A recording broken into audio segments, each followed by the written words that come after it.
The information shared on this podcast is for informational and educational purposes only and is not intended to be a substitute for professional medical advice, diagnosis, or treatment. While we discuss topics related to mental health, well-being, and emotional support, we are not providing therapy or medical services. Always seek the advice of your physician, psychologist, psychiatrist, or other qualified mental health provider with any questions you may have regarding a mental health condition. If you are in crisis, feeling unsafe, or need immediate support, please contact a mental health professional or emergency services in your area. The views expressed by guests and hosts are their own and do not necessarily reflect those of any affiliated organizations or institutions. Get inspired, get motivated with M.A.Y.A and the M.A.Y.A, My Ambition, Your Ambition podcast. Something that I take pride in is trying to be forward thinking, thinking outside the box, challenging myself. And as I challenge myself, hopefully I challenge you. Find M.A.Y.A on Twitter and Instagram at M.A.Y.A_Akai. On Facebook at M.A.Y.A Akai Presents. We're going to talk health, wealth, fitness, mental health, financial, lots of different things that can empower you as you seek out the ambition that you're pursuing. Or get everything M.A.Y.A at M.A.Y.A_Akai.com.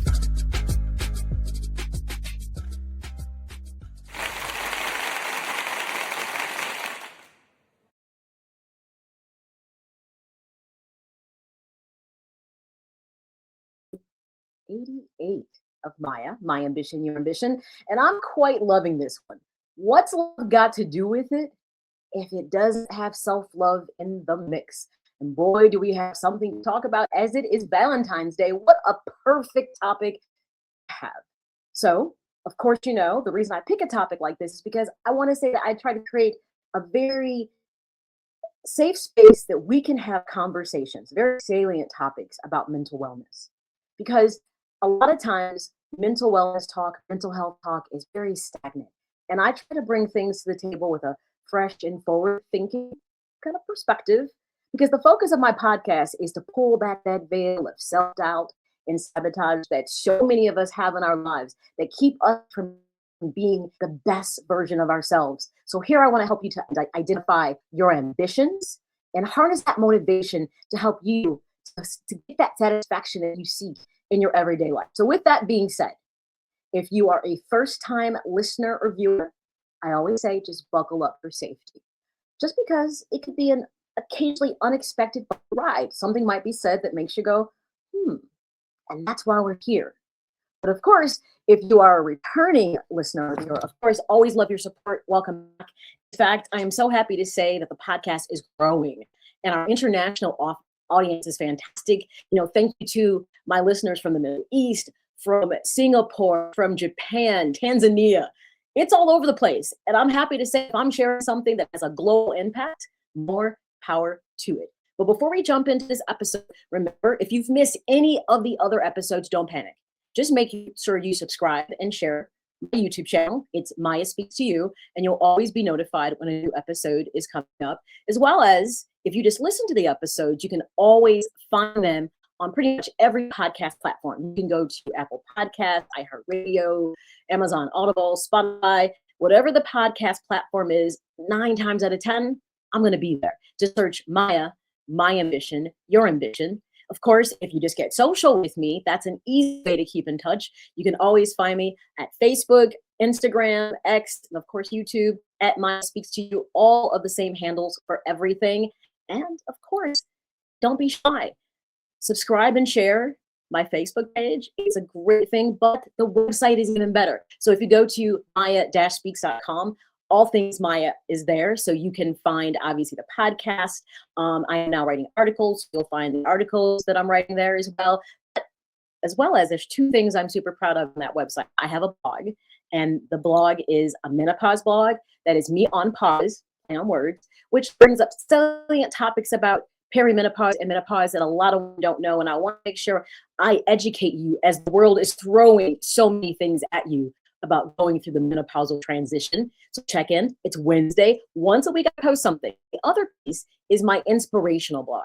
I give you one thought a week I really want you to chew on and process and kind of see where you can either employ or remove something from your life based on what the post talks about. So make sure you check out my website, Maya Speaks. Of course, you can always make things really simple. See, I'm elevating as I go along. You can always download my app. I have created an app, the Maya Experience, which has all things Maya right there, literally in the palm of your hands. You cannot go wrong with that. So if you download the app, there you go. Everything from my blogs to the articles, obviously to the podcast to listen or watch is right there. So it makes everything simple. So I would say if you want to just have everything Maya on the go ahead and download the actual app, the Maya Experience. You can scan the QR code here for the Apple Store. And if you're an Android user, you can scan also here and get the app in the Amazon store. Eventually, I will get it to the Google Play Store, but right now, just available in 2 pieces that you can download. I will also share these QR codes a bit later that you can scan and get the app to go as well. And there you go right there, because we know we are so attached to our phones, literally. To be honest, everything I said, just getting the app might be the simple and easiest thing for you to do at this point. Either way, I appreciate however you support Maya. Maya likes it. All right, so let's jump into this episode that I am actually really excited about. But remember, we always have a toolbox moment. So what's our toolbox time? It's, of course, we're going to always use our emotional intelligence when we listen to the Maya podcast, which we know your emotional intelligence is that ability to manage both your own emotions, but also understand the emotions of other people around you. Because what is balance if you only understand you and no one else? So emotional intelligence looks to create balance on both sides. So when we have our toolbox moments, it's very much for this reason. So we always put something into the toolbox. That is the other piece that's important. So what's going into the Maya toolbox this week? Love. Imagine that. We're putting love in the toolbox. It should have always have been there. But in this case, when we talk about love, we're talking more about self-love. It is actually, unfortunately, I feel like the one love that often isn't discussed enough with people until maybe they're in dire straits or they're struggling or, they sit in therapy. And just like that, the understanding of the importance of self-love in your relationships seems to bring on a new life. Well, we're going to dig deeper in today. So what is love? We got to start with that, because if we're putting something in the toolbox, the question is, what is love? So love, by, I would say, a Webster's definition, is a multifaceted concept that spans not just the idea of emotion and mental spaces, but it also can be looked at as having biological as well as philosophical and cultural type expressions to it. And everybody has heard love spoke about in a very probably broad way. So let's talk a bit about when I say, okay, so what is love? Because there's different types of love. It's not one size fits all for every type of relationship that you have. So for those people who are probably familiar with the types of loves, because let's say the ancient Greek philosophers really laid the foundation for us to kind of get an understanding for the distinct type of loves or forms of loves that can help us differentiate how we move with our partners in different relationships and friends and our family. So most people know eros, which is romantic, passionate love. So that's a love that you're going to have with your partner, you're dating, your spouse, whatever it is. That is a romantic love. Then there is philia, which is more of the love that's tied to your friendship. That's about deep friendships, and brother love would be a way that it might be classified. And then, of course, you have agape, which right now we need a lot more agape in the world, because it feels like it's missing right now. Because agape refers to that selfless love, unconditional love for humanity. And often agape can be referred to as divine. So a love for the divine as well. So agape is a word that we often probably have all heard at some point of time. So those are the 4 types of loves that most people are probably familiar with. But there is that 5th type of love that is the most important love of them all, the greatest love of all. Whitney Houston and some others have said about that. But Aristotle in his writings talked about philautia, and philautia is divided into 2 distinct types of self-love. There's a healthy self-love where it's characterized by when you are self-respecting, you employ self-care, you are a positive self-image of yourself. So you view yourself in a positive light, and you're always looking to elevate under good conditions and positivity, often with keeping the other 4 loves within your wheelhouse. Because the most important love you have is self-love. And I also tell people in therapy repeatedly, the most important relationship you have is that relationship with yourself. And part of the reason most people struggle, I'll be flat out honest, or even end up in therapy is because they are loving something else or someone else often more than they love themselves. And that realization happens almost every time when people are in therapy. The decisions that they have made have never been good for them. Now, on the flip side of that, there is also unhealthy self love. The trending and buzzword that you hear about most of the time is narcissism. So, unhealthy self love is associated with narcissism, vanity, and egoism. Well, this version of itself involves when people are very like self obsessed, they prioritize everything about them, what they can gain, what makes them happy, what brings them pleasure, and often at the expense of others. So, understand when we talk about self love, it is a two-dimensional thing. So, as we're putting this in our toolbox, I want you to do some deep reflection. We go stand in the mirror and think about what I just said. Is your, philatia, are you a self love that's healthy and positive? Or are you a self love that's negative because you are narcissistic, vain, and have a lot of ego? Chances are, if you are the unhealthy self love, you're not going to see it because most people who are narcissistic don't see error in how they think and feel. They feel they have a right to prioritize themselves over others. And that's a dangerous perspective or lens to look through. Hence, somebody else who may or may not end up in therapy. And I'll tell you the truth, I probably see far fewer people in therapy that are narcissistic and have unhealthy self love. And I see more people who don't love themselves enough. To be honest, narcissists don't land on my couch too often. But the invitation's always open if you're looking for some self growth, if you identify. So, some reflection, get that mirror and ask yourself, do I truly love myself? Do I respect myself? Do I care for myself? Do I have a positive self image? And if you're not saying yes to all three, you got some work to do because that should be an emphatic yes to all three. If you say one or two, okay, still got some work to do, but at least you're standing on something and here. So that's good. All right. So we talked about the 4 types of love when we talk about what is love. They're all equally as important and have a purpose in your life.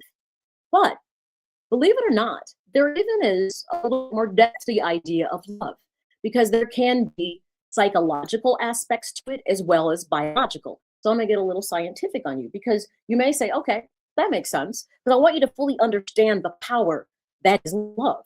It isn't just this word or idea. It is something that you live, feel consistently, even when you don't realize it. You are probably utilizing some form of love to some degree. But when we talk about that, let's say philosophical kind of angle or even psychological, because philosophical and psychological can go hand in hand. So when we break it down that way, there was a psychologist by the name of Robert Sternberg, I think his name was, who said that love is kind of a triangular theory, that it exists with 3 dimensions that are important for it to feel cohesive. You have the 3 pillars, which is intimacy, which is closeness. And I always challenge people to step back from the word intimacy, because often people assume that intimacy means sexual encounter. It can. But intimacy could also be something emotionally and mentally we are connected, and it's a very close connection that we have. So intimacy is closeness. Then passion, and that's often the physical attraction piece. Yes, people, if you're talking about eros, that romantic love, there is a spot for passion or physical attraction.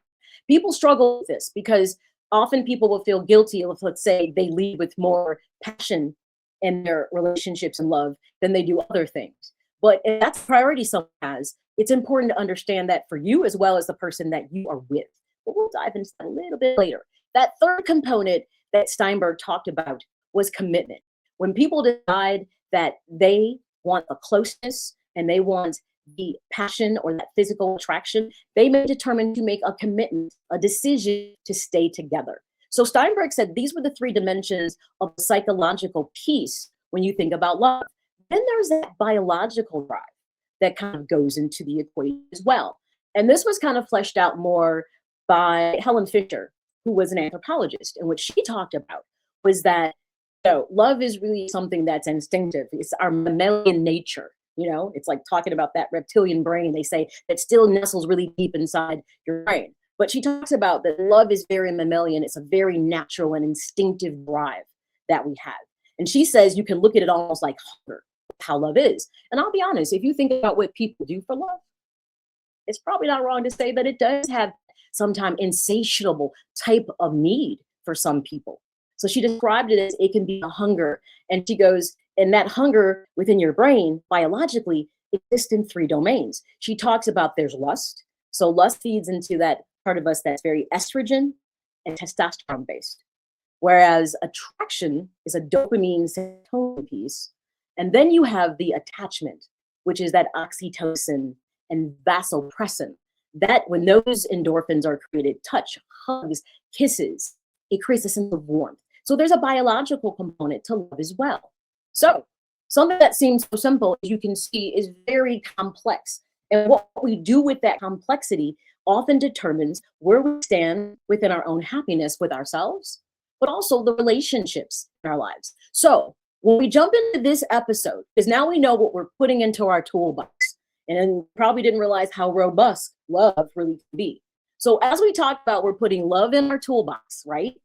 Well, then what becomes the objectives for this episode? So there are specific, like very specific things within this episode that we are going to discuss. One, I want you to understand the foundation of relationships with others as well as with yourself. Two, how to identify and, more importantly, manage boundaries so that love makes sense and is positive versus toxic and dysfunctional. Next, we have pretty much incorporating healing and wholeness into how you approach how you love yourself and others. And then lastly, we're going to talk about breaking cycles, because realistically, a lot of people struggle in their relationships with others as well as themselves because you have been perpetuating a cycle that was probably a learned behavior. A lot of the things you do in life are learned behaviors. I hate to be Freudian, but if it's right, it's right. Our childhood experience imprint upon us very strongly. And we often carry many things forward, including how we love ourselves and others, without ever thinking twice if it makes sense, because we emulate or scaffold, we mirror what we've learned.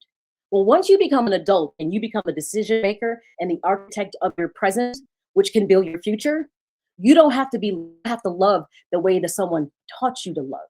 You can begin to love the way that makes sense to you and aligns with you emotionally, mentally, physically, spiritually, hell, financially. Because for some people, there's even a place for that. So either way, it's making a shift so that the way you're loving you and the people in your life makes sense to you and not just other people. So we're going to start with talking about the foundation of relationships, including the relationship you have with yourself, because it is the most important.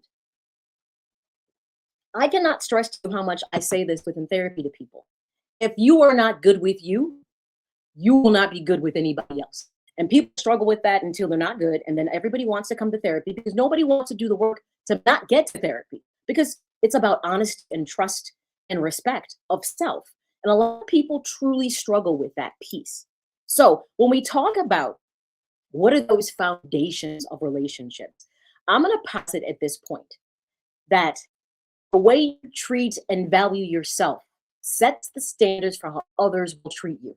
I also say this repeatedly in therapy to people. You did not come with a manual.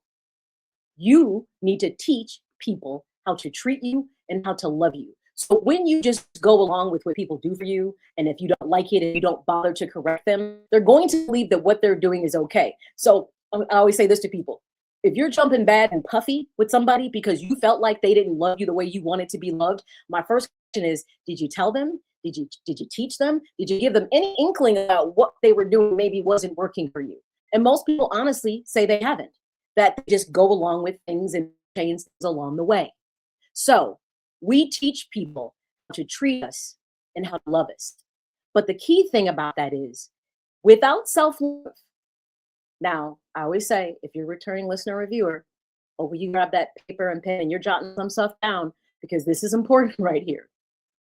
Without self-love, you will find yourself settling for less than you deserve. You will be seeking external validation to fill your internal voids. Think on that for a minute. Chew on that.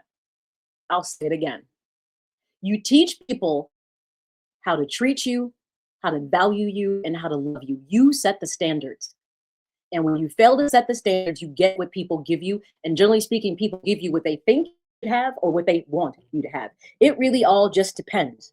It all just depends.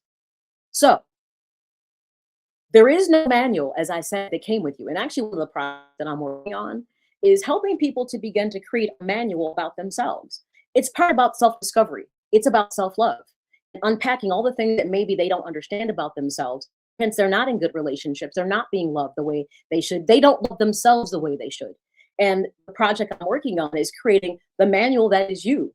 Now, you'll never have to hand it to somebody if you don't want to, but at least you'll be working from a position of understanding what you need to be happy in your relationships, rather it's family relationships, rather it's romantic relationships, your friendships, whatever it is, work relationships, to be able to maximize those experiences to get what you need from them. That's what the manual is going to do. I want people to begin to learn how to love with caution and curiosity versus reservation and skepticism. And the reason I say that is because I so often or hear people say, there's no good people out there today. Everybody is bad. This, and this. That's not going into the realm of dating, or even if you think that way in your own relationship, with caution and curiosity. Because there is a place for these things. And I always tell people that when you do the work to process where you have gone wrong in past relationships, not repeat the same mistakes, and that includes the relationship you have with yourself, you'll stop making those same mistakes, and you'll make a shift that makes more sense for you. So you can be cautious when you meet someone and you're in a relationship, because your past experiences are not to be tossed away, but they are not to lead as you move into a new relationship. So you use your past experiences as your caution, the caution of the things that don't make you happy or minimize you or you struggled with. That's what the caution is. And then you go in with curiosity. You go in with an open mind that this person is not that person. So I'm getting to know them and learning them, opposed to assuming the generalization is that all men are the same, all women are the same. And I caution people all the time, stop generalizing, because I am not you, you are not me. And it's clearly an insult when you try to impose upon someone values that do not resonate with who they are based on your experiences. So this is why it's important to learn to be cautious, curious versus reserved and skeptical. And if you are reserved and skeptical, I would tell you, you probably should not be in a relationship with anybody else, and you should not be dating. You should be focusing on the relationship with you. So if you are dating, I want to ask you some questions. Why are you dating if you really believe there's no good people out there? And if you're in a relationship and you believe there are no good people out there, then why are you in a relationship? Just food for thought. Foundational things. Chew on it. Learn how to be cautious yet curious with love, because you have done the work on you enough to know what self-love looks like. Hence, I understand what I need from a potential partner. Okay, so some foundations of relationships. You now understand where self-love should play into this. So let's talk about setting boundaries. What does that look like in this case? So setting boundaries is truly about self-love, because it includes automatically by default self-respect. So self-respect in any relationship you have, including the one with you, has to be a non-negotiable standard, because self-respect empowers you to establish healthy boundaries, ensuring that respect is both given and received in your relationships. But in order to set those boundaries, what becomes important is that you have to know your needs, your wants. More importantly, what are your deal breakers in a potential relationship? And by the way, these things apply to eros, romantic relationships, and your friendships, your work relationships. You have to know what you need from those relationships, what you want to see happen, and what's the deal breaker that you determine at some point, this is not a good fit for me. Because I understand There are things crossing my boundaries.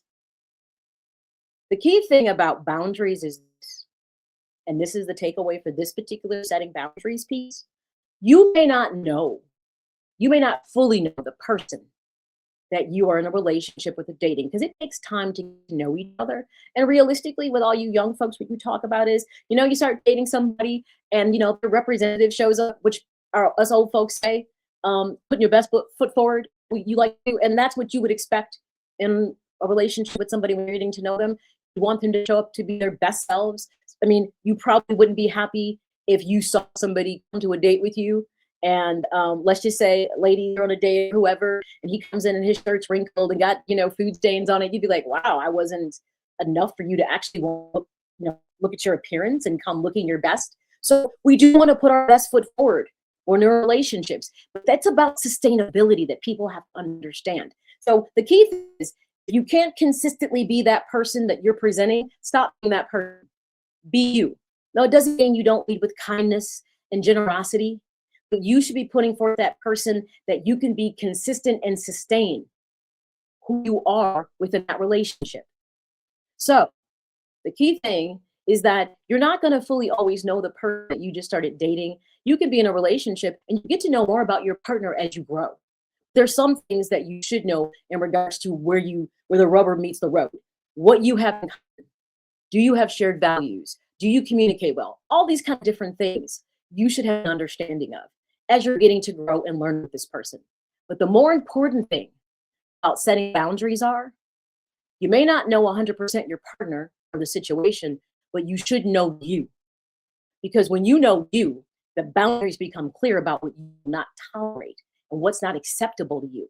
Because you love yourself enough to know when something doesn't work. Hence the reason this episode is called What Love Got to Do with It if self-love isn't in the mix. Because if you are engaging in any relationship or situation and you're not leading with self-love and you are leading with the happiness and comfortability of others, this might explain why you've never truly been happy in relationships, because you've never ever put yourself first. You've never understood what you needed, happy in that space with anybody.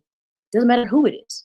So you may accept things in your friendships that you don't like. You may accept things at your job that you don't like. You may accept things from your family that makes you cringe. You may get pissed off at your partner. But the bottom line is that if you don't understand where you draw the line in a stand where someone has done too much, you'll accept anything. And that usually equates to unhappiness. So the key thing about setting those boundaries is when you know you understand where limits are. But if you don't know you actually don't know what limits to set, which means you may be the recipient of so many things that you do not desire in your life. So that's why setting boundaries is important, and where self-love comes into setting those boundaries. You know you, so you know what doesn't work for you and what does, and that's how you move within your relationship. So this all then kind of moves up and elevates into the idea of healing and wholeness. Because often when we do the work to figure out who we are and we begin to love ourselves, that's called healing and not dealing. Most people spend a lot of their lives dealing with situations and cards they've been dealt versus throwing those cards back and say, I need something new or different. You can work your cards to a degree, but at some point, if you keep playing the same game, you got to ask yourself, how much sense does this make? I'm dealing with my life and circumstances that people have given me. And if you keep staying in negative and toxic situations, and every time you try to convince yourself why you're staying, if it's always for someone else, your self-love meter is real low. Now, we can make compromises and sacrifices, and in times it does make sense. But if you're always making sacrifice and accommodations to others and you feel left out in the cold, it's because you don't love yourself enough to tell yourself, this isn't working for us. And clearly, I don't feel we've got reciprocity here. I feel like I'm giving and you're taking, but I'm not getting anything back. I want to give you a really truth about relationships. Balance is very arbitrary. You're never going to be in a relationship where everything always seems perfectly equal. It might be a little disjointed here and there, and that's okay. What you don't want is when the imbalance is really obvious and it puts you at a clear disadvantage. When you keep accepting disadvantage in your relationships, it's because you don't love yourself enough to say, this doesn't work for me. You're a very nice person. I enjoy certain things, but you've crossed some boundaries and I don't care for this. When you begin to heal, you will not just accept things because you stop dealing with circumstances and situations what people give you. So when we talk about this, I want to emphasize that personal fulfillment and that sense of wholeness should come from within rather than expecting others to complete you. Oh my gosh, everyone, as much as we love Jerry Maguire with Tom Cruise, oh, we love that scene where he says to Renee Zellweger, oh my God, you complete me. And I'm like, sounds good. It was a great line that we all know. But if you're in a relationship because you think someone is completing you, we got a problem because you should not be looking to fill your internal deficits from the outside. You need to understand why you have the internal deficits that need to be filled, and then you figure out how to fill them. Don't look for other people to become your problem solver or to become the buffer, because then it turns into what they might be filling in your void may not be exactly what you need. So wholeness should come from within rather than expecting a partner to complete you. This internal strength then allows for you to be more authentic and resilient in your connections. So if someone is completing you, I'm going to ask you that question. What part of yourself have you left unknown and not attended to yourself? Because no one should complete you. And a lot of people tend to think that way. It's just not a healthy way to think. So then that brings us into the fourth dimension of what self-love in your relationship should look like. And that's breaking cycles. And boy, I'm going to tell you, cycles exist in almost everyone's lives. There's generational patterns of behavior that's been passed down from parents and from their parents and grandparents. And a lot of people keep pulling a lot of unhealthy habits forward because it's what they learned. And I mean, I'm not talking about just how people love. I'm talking about how people maybe reconcile their finances, all kinds of things. They just interact in ways with people that may not be authentic with them. They're just pretty much projecting a learned behavior. And they've never stopped to think about, does this really make sense what I'm doing? Is this good for me? Is this healthy? And that's where, when you love yourself, you start to inventory morals, your values, your past experiences, your upbringings, and you may find that you have grown away, that those things never, or maybe don't resonate with you anymore. They may have never have resonated with you, but you won't know it until you love yourself enough to be honest and do the reflection. So, understanding the importance of resilience and perseverance during difficult times is paramount because it's so easy to unfold. If you want to stop those patterns of toxic or dysfunctional relationships, it requires you to have courage to prioritize your own well-being and dignity. This is where people struggle, especially when faced with unhealthy dynamics. It's key that as you start to begin your journey in self-love, that you know the difference between compromise, which is about things that are fair, and balance as much as possible in difficult situations. So you and that person can come to a fair and balanced place that works for both of you. Versus, have you spent your entire life capitulating? And capitulating is when you surrender, you give up, you get no resistance, and you yield to whatever somebody else wants from you. And I'll be honest, we have probably learned to capitulate more in our lives under the guise that we were compromising. Now chew on that one for a while, because most people are like, do I capitulate? I was compromising. Take a situation in inventory and ask yourself, was the outcome of that situation with you and another person fair and mutual, that you could agree on something that you were disagreeing on and find balance that could work for both of you? Or was it more so the other person got what they wanted? You just said, okay, you know what? I'm not going to die on this hill. I'll just let it be.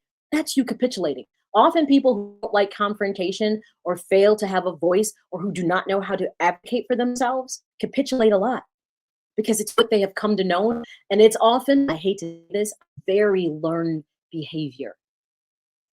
Something else, when we talk about breaking cycles that a lot of people don't know they struggle with, I want you to think about, I want you to reflect on your dependency in your relationships. Are you afraid to be alone? Do you settle because you feel happiness comes from the outside instead of from within you? And if you find that you really struggle to be alone, that's because you haven't done enough self love. Because often being alone is where you find peace, you can grow because you removed yourself from things that are toxic or things that are not good for you. Or maybe there's nothing for you. So why insert yourself in situations for the sake of just not being alone? And many people will insert themselves in situations that they shouldn't be just for the sake of not being alone.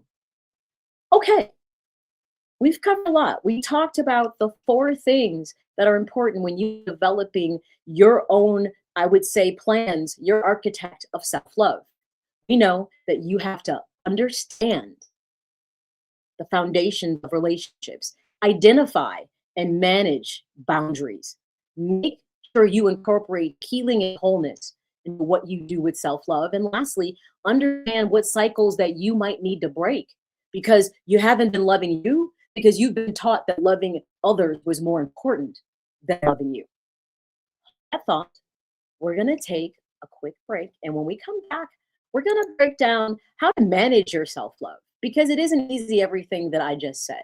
So I'm going to do something to chew on, think about, and then you can start that journey. And if you think you might be interested it's a you owner manual. You might want to shoot me an email and say, hey, Maya, I think when you get that project going, I might like to use that manual because I think I'm struggling with figuring out what self love is and where to start. And if this little manual is going to help me to begin to understand how to love me so I can teach others how to love me, it's worth the time and effort. All right, everybody, let's just take a really quick break. We'll be back and we're going to talk about how to begin that journey to manage your self love.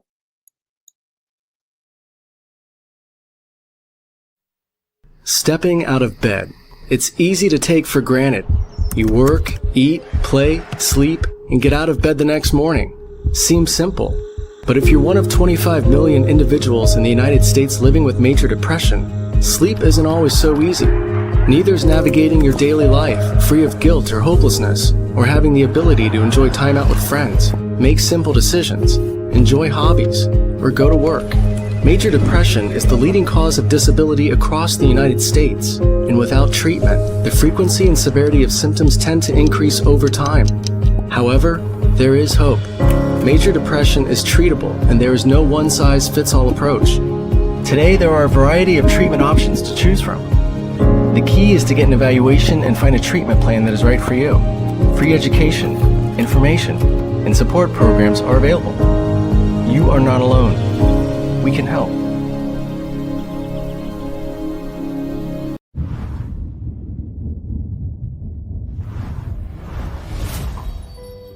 You may not realize it, but these words, often used to describe someone with a mental health condition, can be very harmful. In a country where 1 in 5 people are affected by a mental health condition, it's time for all of us to step up and change the conversation. Just because someone's struggle isn't obvious on the outside doesn't mean they aren't hurting on the inside. We need to see the person, not the condition. Join with me, pledge to be stigma-free. Whether it's our stories, the warmth of our laugh, or our family's secret sauce, we all bring something different to the table.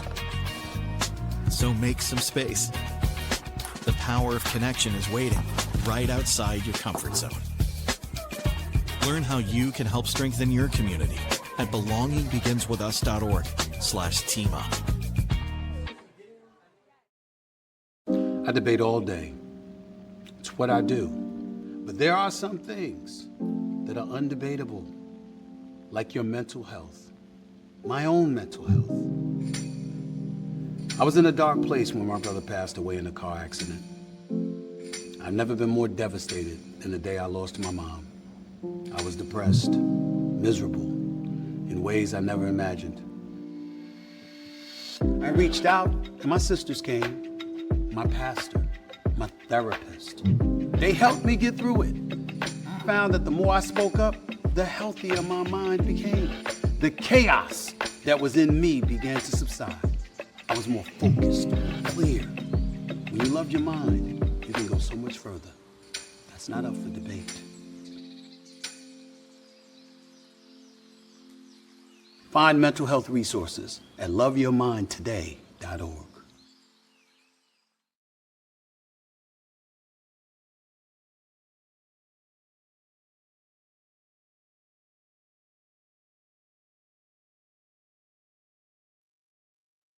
All right, everybody. Nice message about some mental health stuff to keep things in front of people. That mental wellness is no different than anything else. Just like if you've got diabetes, cardiac issues, it's an organ in your body that struggles, and your brain is an organ like everything else. But it doesn't get as much grace and kindness for some reason. It's just looked at in a very stigmatized way.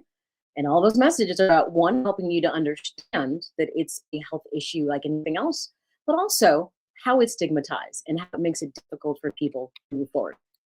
With that said, we're on the other side of the break now. This is episode 88. What's love got to do with it if self-love is missing in the mix? And that's the key thing.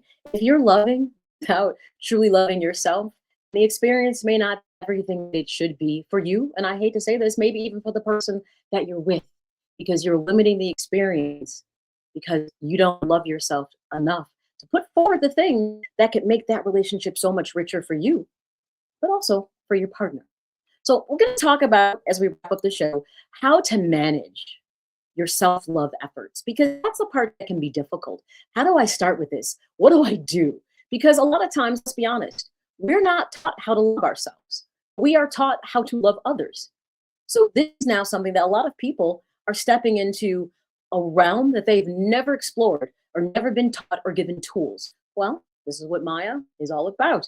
My ambition is your ambition. If you want to love yourself more, I want to help you to get those tools to be able to get to that spot. So let's talk about a couple things that are the takeaways that I want you to start to process when you start this self-love journey. Either you're going to kick up the speed and momentum that you love yourself, or maybe you're just starting on that path. It doesn't matter what, but as long as you're on it, that's what's important. So one, I need you to understand the difference between complacency versus being content in your relationship, whether it be outside of yourself or within yourself. Complacency happens when people don't want to leave their comfort zones. It means that the convenience, the comfort, the consistency, and the control is working for them, and they don't want to budge, they don't want to move, but they are not happy. That is complacency. And you can be complacent with yourself in a relationship versus being content, which often people can confuse for complacency. It just means, though I may have all those things I discussed, feeling comfortable, having consistency, control, and convenience in my life, I'm good because I've done this work to get to where I am. And at this moment in time, this works for me because not only do I have those things, but I have a connection to my life. See, that's the C that makes content matter versus being complacent. I have a connection to myself and the world I have chose to be around me. And I'm happy in that space. That's the difference. So know if you're being complacent with yourself or if you're content and how you love yourself. Two, what is your idea of change? This conversation happens a lot, and I've actually really heard people try to spin a wheel on this one. There is no changing anyone in a relationship. When people say things like, if that person loves you, they'll change. Maybe they might change something about themselves, but ask yourself, if I got to change to be in love with you, if I can't be me, is this the right place for me? And if you got to change to be with me, I mean, I'm talking about big sweeping changes, not small things. Because like I remember I talked about compromise, right? Versus, yes, I talked about compromise versus capitulating. So we are often going to maybe modify the way we move in our relationships. But if you find yourself having to change a lot about yourself to be in a relationship with someone, that's probably not the relationship you're meant to be in. And if you love yourself, you'll know enough to say, I'm not doing all that to with you. And there's no guarantee it's even going to work. But if you can't love me for me and how I am, then who are you in love with? That's the other thing about love. Sometimes you have to inventory in your relationships, whether it's with you or someone else. Are you in love with the idea of you or the idea of that person versus the actual person? And that part that people struggle with. And that means you're loving honestly because you're not settling. So be careful with the idea of change when you talk about love, because you shouldn't have to make big sweeping changes to be with someone and vice versa. That often means that you are not a fit if you're doing that much rearranging to make it. Your life is not furniture. So be careful how you move things around to accommodate others for their comfort, especially if there's no comfort for you. So that honesty part. and being authentic in your relationship. There is only one you. Don't compare yourself to someone or try to be something that you are not. Love you for you. And that fits right into the change conversation. Because if you can't love you for you, how do you expect anybody else actually would? Because maybe you are not you within your relationships and you're not loving yourself and projecting what you need, who do they fall in love with? And often relationship hit those bumpy roads when a person wakes up and has an epiphany that they're not happy or they're not getting what they need, because all of a sudden they begin to love themselves. In essence, true self-love, and this is what people often will struggle with, is not a shallow indulgence, and it's clearly not a luxury that's reserved for the privileged. Everybody has a right to have self-love, to feel respected, their worth, their value. And no one gets to question that, or even more importantly, determine that for you. Self-love helps you to do that for yourself.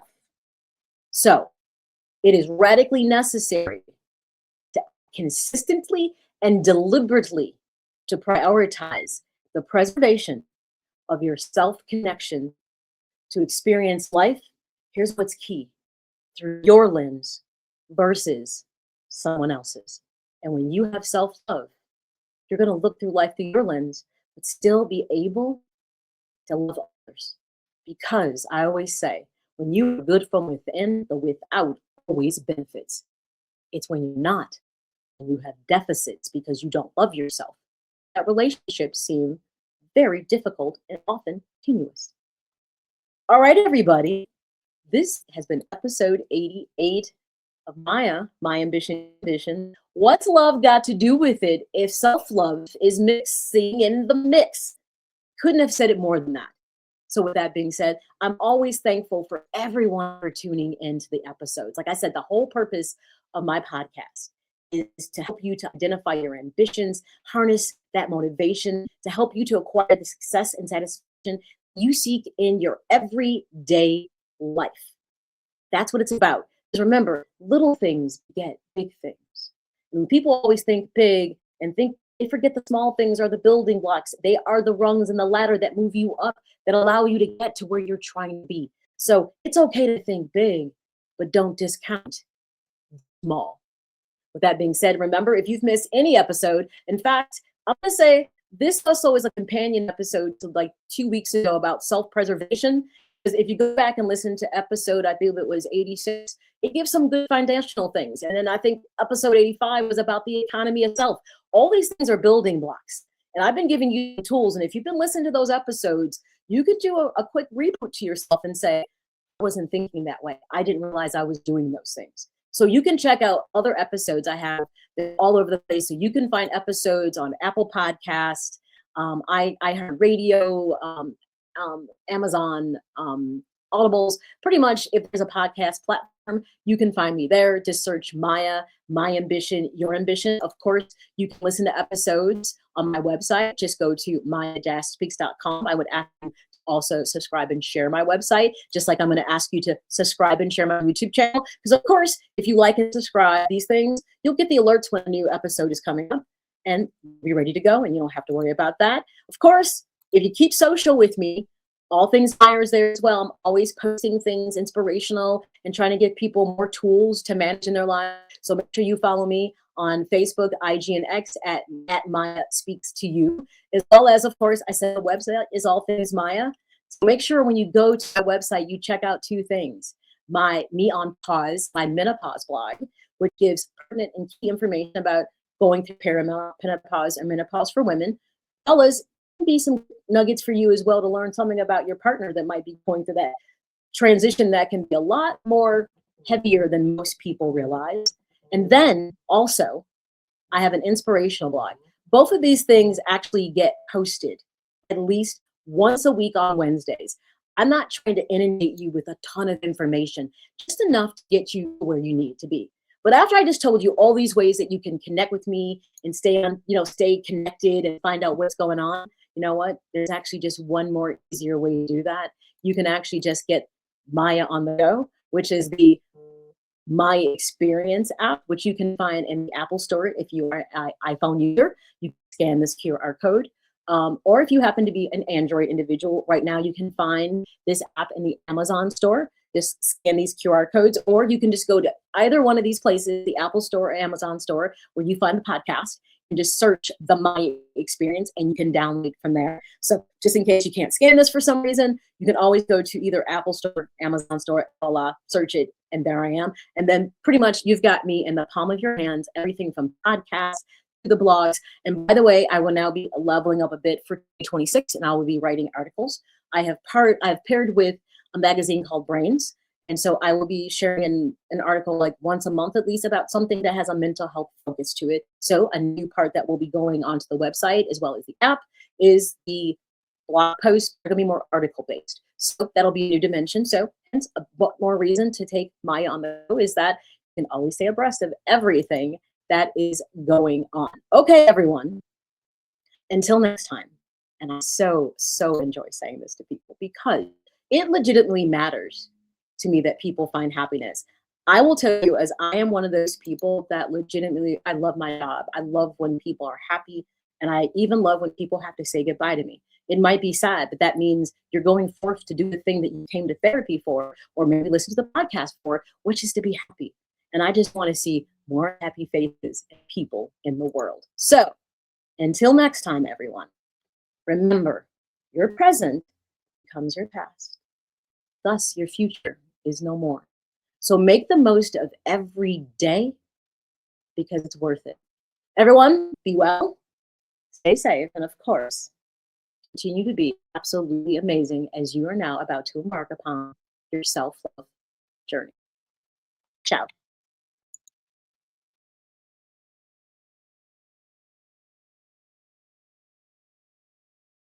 Whether you're on the go or listening on your cell phone, tablet, or laptop, you can find the show in the iTunes, Google, and iHeartRadio platforms. With all due respect, I believe this is going to be our finest hour. Just search Maya, My Ambition, Your Ambition, and get ready to be inspired and motivated to harness your ambition.